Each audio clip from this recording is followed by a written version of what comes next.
It was Thursday night, and I'd had too much to drink, and the hall was dark, and that was the only thing that saved me. If I hadn't stopped beneath the hall light just outside my door to sort out the keys, I would have stepped into the trap, just as sure as hell. Its being Thursday night had nothing to do with it, actually, but that's the way I write. I'm a newspaper man, and newspaper men put the day of the week and the time of the day and all the other pertinent information into everything they write. The hall was dark because old George Webber was a penny-pinching soul. He spent half his time fighting with the other tenants about cutting down the heat or not installing air conditioning or the plumbing's being on the fritz again or why he never got around to redecorating.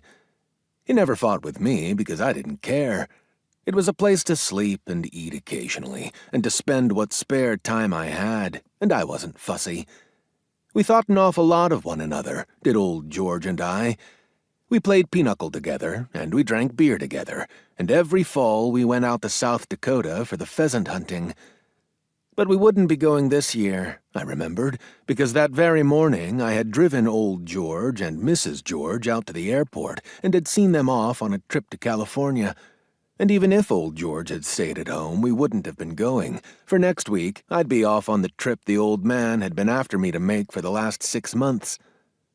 I was fumbling for the keys, and I was none too steady-handed, for Gavin Walker, the city editor, and I had gotten into an argument about should science writers be required to cover stuff like council meetings and PTAs and such.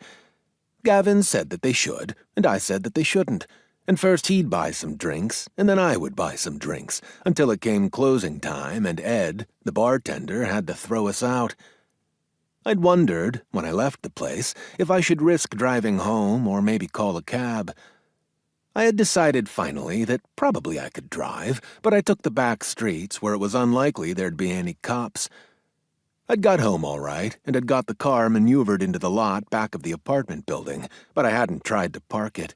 I'd just left it sitting out in the center of the lot. I was having a hard time getting the right key. They all seemed to look alike, and while I was fumbling them around, they slipped out of my fingers and fell onto the carpeting. I bent down to pick them up, and I missed them on the first swipe, and I missed them on the second, so I got down on my knees to make a new approach to them. And it was then I saw it. Consider this. If old George had not been a tight man with the buck, he'd put in bigger lights out there in the hall, so that one could walk right up to his door and pick out his key, instead of going over to the center of the hall and fumbling around underneath that misplaced lightning bug that functioned as a light bulb.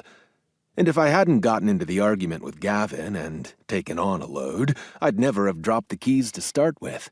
And even if I had, I probably could have picked them up without getting on my knees. And if I hadn't gotten on my knees, I never would have seen that the carpeting was cut. Not torn, you understand, not worn out, but cut. And cut in a funny way, cut in a semicircle in front of my door.